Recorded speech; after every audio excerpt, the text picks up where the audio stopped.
Maddə 27. Layiqli həyat səviyyəsi və sosial müdafiə. Dövlət əlilliyi olan şəxslərin və onların ailələrinin qidalanma, geyim və yaşayış yeri daxil edilməklə layiqli həyat səviyyəsinin, həyat şəraitinin yaxşılaşdırılmasının təmin və təşviq edilməsi üçün aşağıdakı tədbirləri həyata keçirir. 2 tədbirdir, diqqətli olaq yoldaşlar. Əlilliyi olan şəxslərin əlilliklə bağlı ehtiyaclarının ödənilməsi üçün köməklik göstərmək, əlilliyi olan şəxslərin sosial müdafiə və yoxsulluğun azaldılması üçün dövlət proqramlarından istifadə etmək imkanını təmin edir. Əlilliyi olan şəxslərin sosial təminatı. Əlilliyi olan şəxslərə əmək pensiyasının təyin edilməsi şərt və qaydaları əmək pensiyası haqqında qanunla müəyyən edilir. Sosial müavinətlər haqqında qanunla sosial müavinət təyin edilməsi şərtləri və qaydası müəyyən edilir. Müvafiq icra hakimiyyəti orqanı tərəfindən müəyyən edilmiş hallarda əlilliyi olan şəxslərə təqaüd verilir. Əlilliyi olan şəxslərin tibbi təminatı.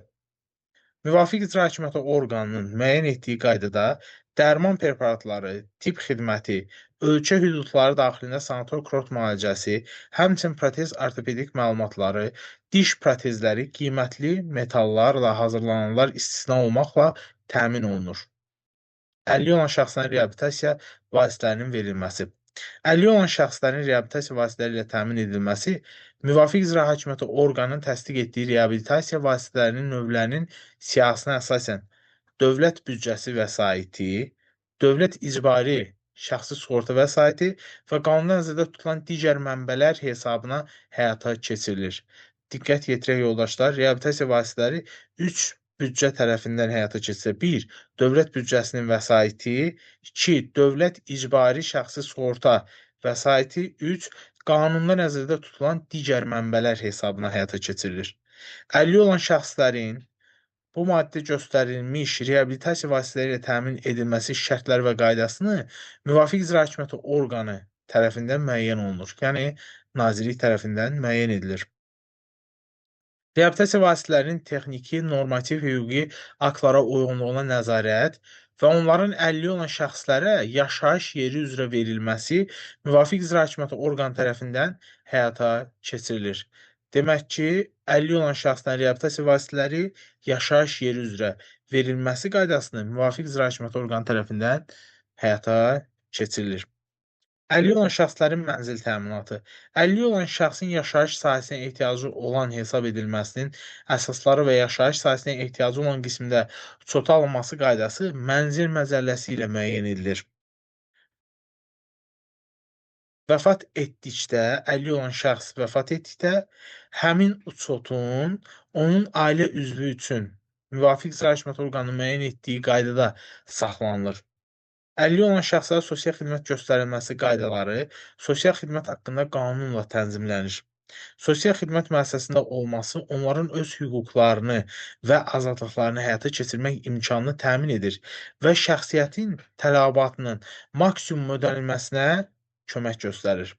Sosial xidmət müəssisəsində yaşayan, valideyn himayəsindən məhrum olmuş, əlilliyi olan uşaqlar yetkinlik yaşına çatdıqda müvafiq icra hakimiyyəti orqanının rəyinə əsasən özlərinə xidmət edə və müstəqil yaşaya bilərlərsə, növbədən kənar mənzil almaq hüququna malikdirlər.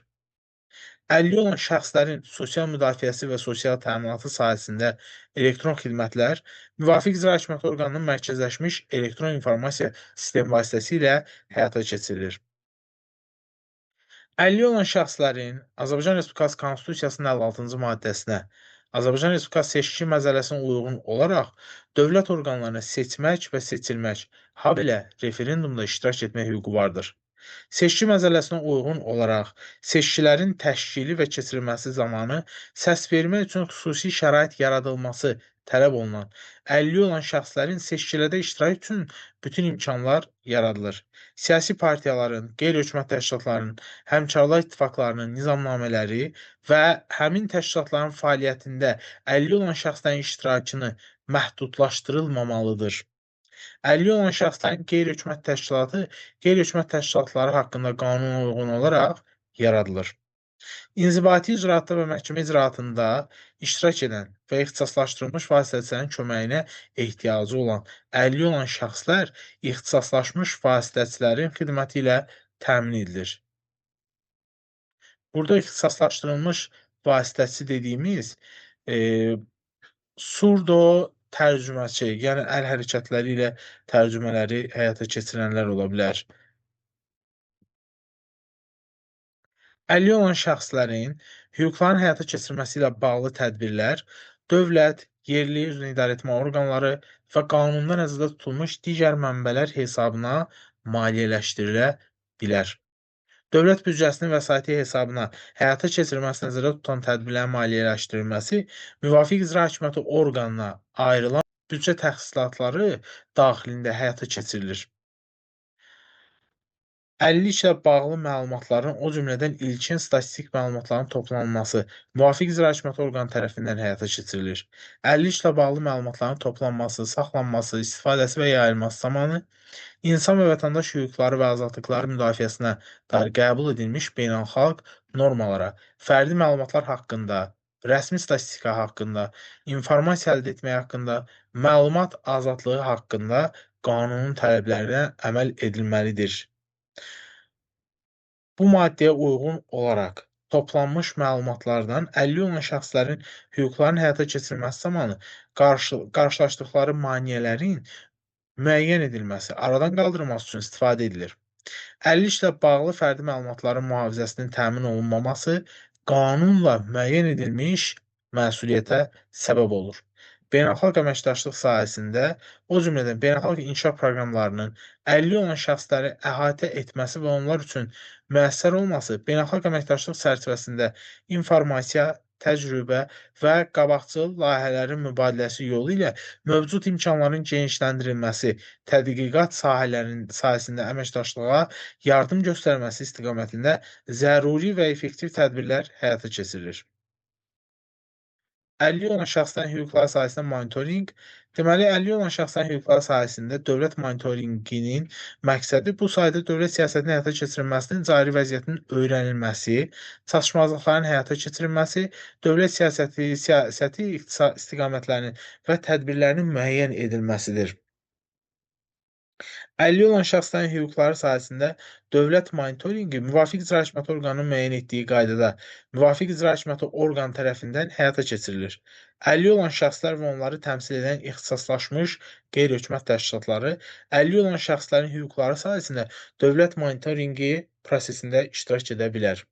Azərbaycan Respublikasının İnsan Hüquqları üzrə Müvəkkili, əlilliyi olan şəxslərin hüquqları haqqında konvensiyanın həyata keçirilməsinin monitorinqi və təşviqi üzrə müstəqil monitorinq mexanizmi funksiyasını həyata keçirir.